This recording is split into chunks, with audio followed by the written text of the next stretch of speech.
사실상 인간 사이의 모든 갈등은 목적이 수단을 정당화할 수 있다는 뱀의 거짓말을 받아들이기로 결정한 데서 비롯됩니다. 중동의 상황을 예로 들어보겠습니다. 유대인과 아랍인, 그리고 그리스도교인 모두 구약 성서를 존중합니다. 구약 성서의 기초는 십계명입니다. 율법에는 살인하지 말라고 분명히 명시되어 있습니다. 이것은 절대적이고 무조건적인 진술입니다.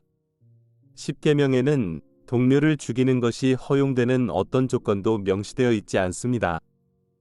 따라서 중동 사람들이 서로를 기꺼이 죽이고 심지어 종교에 의해 살인이 정당화된다고 생각하는 것은 목적이 수단을 정당화할 수 있다는 뱀의 거짓말을 받아들였다는 사실을 분명하게 보여줍니다. 이 뱀의 거짓말을 받아들이면 필연적으로 두려움의 거짓 여정에 끌려갈 수밖에 없습니다. 특정한 상황에 대해 분노와 증오라는 부정적인 감정으로 대응하는 것이 허용된다고 믿기 시작할 것입니다. 따라서 특정한 상황에 자동으로 폭력으로 대응할 때까지 점차 의식적인 의지를 압도하는 소용돌이를 만들기 시작할 것입니다. 결국 특정한 상황에 대한 유일한 해결책은 폭력이며 궁극적인 해결책은 모든 적을 죽이는 것이라고 믿기 시작할 것입니다. 어둠의 세력이 사용하는 또 다른 전략은 부정적인 에너지로 사람들을 제압하는 것입니다. 예를 들어 어떤 사람이 분노가 정당하다고 믿는다면 데몬은 말 그대로 그 사람에게 강렬한 분노의 물결을 보내서 그 에너지에 압도되어 분노 상태에 빠지게 할 수 있습니다. 사람이 분노의 진동으로 신의 순수한 에너지에 자격을 부여하면 데몬은 이러한 에너지를 훔쳐서 에너지에서 순수한 이득을 얻을 수 있습니다. 물론 사람들이 이미 분노의 소용돌이나 증오의 문화 속에 살고 있다면 분노로 사람들을 압도하기가 훨씬 쉬워집니다. 앞서 중동을 중심으로 한 에너지 소용돌이에 관해 이야기했습니다. 많은 종교인이 정확하게 데몬들이라고 부르는 어둠의 세력들은 자동으로 그러한 에너지 소용돌이에 끌리게 됩니다. 실제로 중동 상공의 에너지 소용돌이는 대부분 데몬들의 영향으로 시작되었습니다. 따라서 그러한 소용돌이의 바닥에는 강력한 데몬이 소용돌이로 빨려 들어가는 에너지를 공급하고 있다고 말할 수 있습니다. 현재 이 세 개의 데몬들은 중동을 주요 먹이터 중 하나로 간주하고 있다고 말할 수 있습니다. 사실 이 지역은 어둠의 세력들에게 무한리필 식당이라고 할 수 있습니다. 이것은 대부분의 사람이 생각하지 않으려는 우울한 주제라는 것을 알고 있습니다. 하지만 솔직히 말하자면 어둠의 세력들에 의해 중동 상황이 어떻게 영향을 받고 통제되고 있는지 인식하지 않는다면 이 사태의 진정한 해결은 불가능합니다. 해결의 열쇠는 신의 힘이 어둠의 세력보다 항상 우월하다는 것을 인식하는 것입니다. 이는 높은 주파수의 에너지가 낮은 주파수의 에너지를 상쇄한다는 단순한 사실로도 알 수 있습니다. 중동 분쟁의 진정한 해결을 위해서는 신의 높은 주파수 에너지로 낮은 주파수의 에너지와 이를 먹이로 삼는 어둠의 세력을 소멸해야 할 것입니다. 그러나 상승 마스터들은 사람들의 자유의지를 절대적으로 존중한다는 것을 기억하세요. 우리는 중동과 지구 전체에서 어둠의 세력을 상쇄하는 데 필요한 모든 힘을 가지고 있습니다. 대천사 미카엘은 이미 이전 구체에서 이 어둠의 세력들을 쫓아냈으며 지구에서 그들을 쫓아낼 수 있는 완벽한 능력을 갖추고 있습니다. 그러나 인간이 그에게 지구에서 행동할 권한을 부여할 때까지는 사람들의 자유의지를 존중해야 합니다. 사람들이 우리에게 행동할 권한을 부여하기 전까지는 어둠의 세력이 계속해서 사람들의 에너지를 삼키는 것을 지켜볼 수밖에 없습니다. 이제 우리는 대부분의 정통 그리스도교인, 무슬림, 유대인들이 거부할 요소에 도달했습니다. 그러나 이 요소를 고려하지 않으면 중동에서 일어나고 있는 일을 완전히 이해할 수 없습니다. 나는 사람들이 증오로 반응하도록 프로그래밍하는 몇 가지 요인에 관해 이야기했습니다. 이러한 요인들은 생명 흐름들에 큰 영향을 미칠 수 있지만 왜 일부 생명 흐름들이 외부의 적에 대한 강렬한 증오심을 가지고 태어나는지 완전히 설명할 수는 없습니다. 이 현상을 편견 없이 바라본다면 증오가 너무 강렬해서 이번 생에서 생성될 수 없었다고 추론해야 합니다. 따라서 논리적 결론은 증오가 여러 생애에 걸쳐 쌓여왔다는 것입니다. 정통파 사람들이 뭐라고 말하든 환생은 이 행성에서 일어나는 삶의 진실입니다. 현재 중동에는 수천 년 동안 그 환경에서 육화해온 많은 생명 흐름들이 있습니다. 두려움과 분노가 지배하는 문화에서 많은 생애를 보낸 생명 흐름이라면 현재 생애의 생명 흐름이 증오에 사로잡혀 있는 것은 당연하다고 상상하는 것은 어렵지 않습니다. 특정한 생명 흐름들이 현재의 증오심을 키우는 데 많은 생애를 보냈다는 사실을 인식하는 것이 왜 그렇게 중요할까요? 이러한 인식은 상황 해결에 기여할 수 있는 중요한 단서를 제공하기 때문입니다.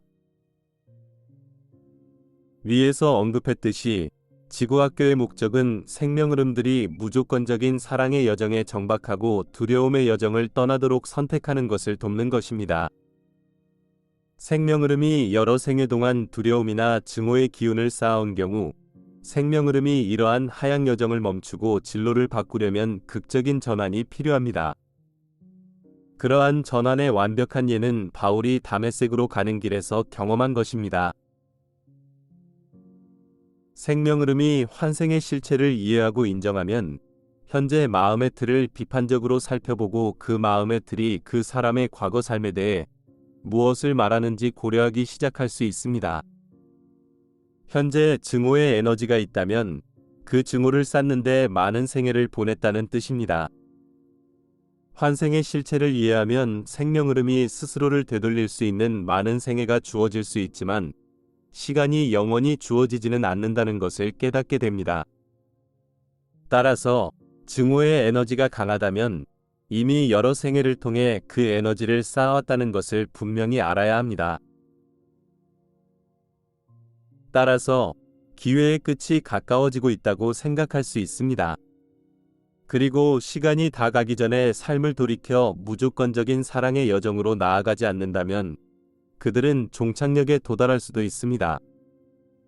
다른 곳에서 설명했듯이 생명 흐름이 더 이상 지구에 다시 육화할 기회가 주어지지 않는 시점이 실제로 올 것입니다. 그러면 일부 생명 흐름들은 2차 죽음의 과정을 거쳐 영구적으로 소멸될 것입니다. 이러한 깨달음은 실제로 일부 사람들이 자신을 돌이키는 데 도움이 될 수 있습니다. 도움이 될 수 있는 또 다른 요소는 환생이 다른 사람에게 어떤 영향을 미치는지, 생명 흐름이 어떻게 받아들여야 하는지를 깨닫는 것입니다. 따라서 평생 외부의 적을 박해하거나 죽이는 데 시간을 보낸다면 다음 생애에는 그 적의 일원으로 다시 환생할 가능성이 높습니다. 중동 상황의 실상은 현재 많은 유대인이 전생에 아랍인으로 육화했으며 그 반대의 경우도 마찬가지입니다. 생명 흐름들이 이것을 완전히 인식한다면 다음과 같은 생각을 할 수 있습니다. 내가 이번 생에서 유대인이고 아랍인을 증오한다면 전생에서는 유대인을 증오하는 아랍인이었을 가능성이 높습니다. 따라서 진짜 문제는 아랍인이나 유대인이 아닐 수도 있습니다. 어쩌면 진짜 문제는 내 생명 흐름을 가두고 고향을 향한 영적인 여정에서 앞으로 나아가지 못하게 하는 증오가 아닐까요? 그렇다면 남은 생애를 외부의 적과 싸우는 데 보낼 것인가요? 아니면 내면의 적과 싸우고 증오를 정복하고 사랑의 여정을 받아들일 것인가요? 환생을 고려하는 것이 중요한 또 다른 이유는 생명 흐름이 통제할 수 없는 추진력을 구축할 수 있기 때문입니다. 현재 중동에는 증오에 사로잡혀 증오의 여정에 거의 절대적인 헌신을 한 생명 흐름들이 있습니다. 이러한 생명 흐름들이 자발적으로 돌아설 가능성은 거의 없습니다. 그들은 평생을 증오의 여정을 구축하는 데 너무 많은 시간을 보냈기 때문에 갑자기 사랑의 여정을 받아들일 가능성은 거의 없습니다. 결과적으로 이러한 생명 흐름들이 중동에 육화 중인 한 그들은 평화에 적극적으로 반대할 것입니다. 오늘날 지구상의 가장 큰 문제 중 하나는 대부분의 사람이 지구상에서 생명의 실체를 이해하지 못한다는 것입니다. 좀 더 구체적으로 말하자면 이 행성의 많은 긍정적인 사람들은 신이 자신과 매우 다른 특정한 생명 흐름들이 이 행성에서 육화하도록 허용했다는 사실을 이해하지 못합니다. 이들은 사악한 생명 흐름들은 아니지만 증오의 에너지를 쌓는 데 많은 생애를 보냈습니다. 따라서 긍정적인 생명 흐름은 종종 이러한 생명 흐름들을 단순히 추론하는 것만으로 돌이킬 수 있다고 기대합니다. 그러나 이는 위험한 환영입니다. 이러한 생명 흐름들 중 일부는 긍정적인 생명 흐름들에게 아무리 설득력이 있어 보여도 어떤 논리로도 설득되지 않을 것입니다. 이들은 증오의 여정에 절대적으로 헌신한 사람들이기 때문에 긍정적인 생명 흐름이 가진 사랑의 논리로 설득될 가능성은 극히 낮습니다. 그렇다면 이 상태에 대한 해결책은 무엇일까요? 그 해결책은 내가 심판하러 왔다 라는 나의 말씀에 담겨 있습니다. 많은 사람은 내가 중동이 성스럽고 영적인 곳이기 때문에 중동에 출현했다는 순진한 생각을 가지고 있습니다. 실제로 내가 중동에 육화한 것은 그곳이 지구상에서 가장 어두운 곳 중 하나이기 때문입니다. 이 어둠은 위에서 설명한 것처럼 이 지역 사람들이 수천 년 동안 싸워왔고 매우 강렬한 어둠의 에너지 소용돌이를 만들어 왔기 때문입니다. 또한 중동에는 어둠에 대한 절대적인 헌신을 가진 많은 생명 흐름이 구현되어 있다는 사실에 기인합니다. 내가 육화에 들어온 것은 부분적으로는 오랫동안 무릎을 꿇고 사랑의 여정을 받아들이기를 거부한 생명 흐름들에 대한 심판을 가져오기 위해서입니다. 내가 이 생명 흐름들 중 일부가 나를 박해하고 십자가에 못 박는 것을 허용한 것은 살아있는 그리스도를 박해함으로써 이 생명 흐름들이 그들의 심판을 가져왔기 때문입니다. 실제로 나의 한 번의 육화로 인해 지구에서 어둠의 생명 흐름들의 전체 구역이 제거되었습니다. 2000년 전에 이러한 생명 흐름들이 사라지지 않았다면 인류는 이미 현대적인 무기들을 사용해 자멸했을 가능성이 높습니다. 아직도 지구상에는 어둠에 대한 절대적인 집착을 가진 생명 흐름들이 남아 있습니다. 이러한 생명 흐름들은 인류의 타락 이후 이 행성에서 육화하도록 허용되었습니다. 타락은 사람들의 의식 수준 저하로 인해 발생했습니다. 인류가 이 낮은 의식 상태로 내려갔기 때문에 이미 이 의식 상태에 있던 특정한 어둠의 생명 흐름들이 이 행성에 육화하도록 허용되었습니다. 이 생명 흐름들 중 일부는 아주 오래된 분노와 전쟁의 에너지를 가지고 있습니다. 실제로 구약 성서의 행간을 읽어보면 이러한 생명 흐름들 중 일부는 인간에게 전쟁을 수행하는 방법과 전쟁 무기를 만드는 방법을 가르쳤다는 것을 알 수 있습니다. 여기서 내가 말하고자 하는 것은 이러한 생명 흐름들이 모두 중동에 있는 것은 아니지만 이들이 지구상에 계속 존재할 수 있는 것은 대다수의 인류가 의식을 충분한 수준으로 끌어올리지 않았기 때문입니다. 이 생명 흐름들이 지구에서 계속 성장하는 한 그들은 나머지 인류를 그들의 전쟁 게임에 끌어들이려고 계속 시도할 것입니다. 이러한 생명 흐름들 중 일부는 현재 중동의 상황을 이용해 나머지 인류를 3차 세계대전으로 끌어들이려는 시도를 하고 있습니다. 이러한 생명 흐름들 중 일부는 자신의 시간이 얼마 남지 않았다는 것을 무의식적으로 알고 있으며 지구보다 낮은 수준으로 보내지거나 2차 죽음으로 가기 전에 다른 사람들을 끌어들이려고 시도하고 있습니다.